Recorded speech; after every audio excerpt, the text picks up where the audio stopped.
Hola, mi nombre es Clarisa Gómez Manrique, estoy en la licenciatura en Derecho y esta es la materia de Derecho Internacional Público. Y bueno, el tema que vamos a abordar es sobre los derechos y en los principios generales del derecho internacional público.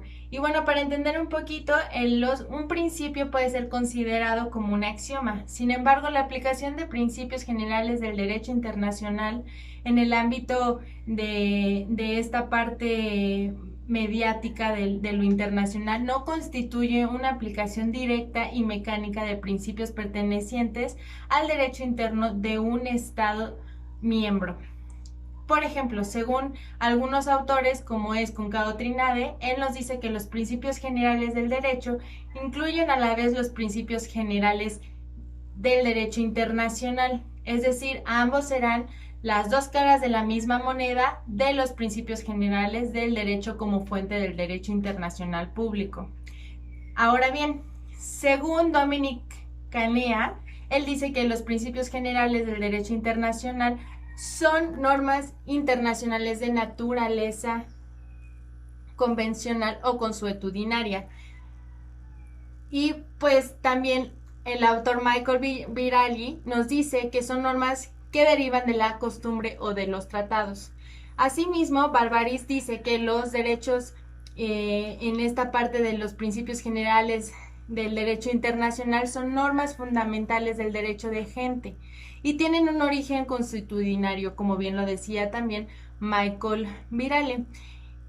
El Estatuto de la Corte Permanente de Justicia Internacional, en el numeral 38, dice que la Corte, cuya función, es decir, conforme al derecho internacional, tiene que ver con las controversias que sean en el ámbito de las sentencias y del derecho internacional y que deberán ser aplicadas conforme a las convenciones internacionales, la costumbre internacional, los principios generales del derecho según las naciones civiles que pertenezcan y las decisiones judiciales y doctrinarias.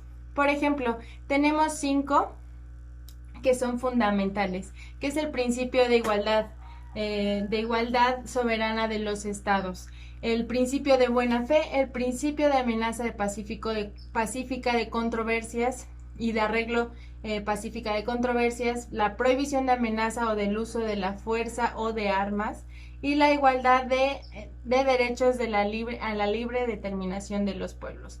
Y con esto quiero decir que para el último punto era importante mencionar que el principio de la libre determinación de los pueblos tiene que ver con un reajuste absolutamente imparcial de las reclamaciones coloniales, de tal manera que los intereses de los pueblos merecían una igualdad consideración que las aspiraciones de los gobiernos, cuyo fundamento habría de ser determinado. Esto surge a partir de un pacto de las sociedades de las naciones, es decir, todas las naciones que se involucraban en esta convención internacional, pero además surge del caso específico del caso de las Islas Aland, que bueno, tenía que ver con esta parte de poder determinar un libre acceso a los pueblos, una libre igualdad que tenían en la parte de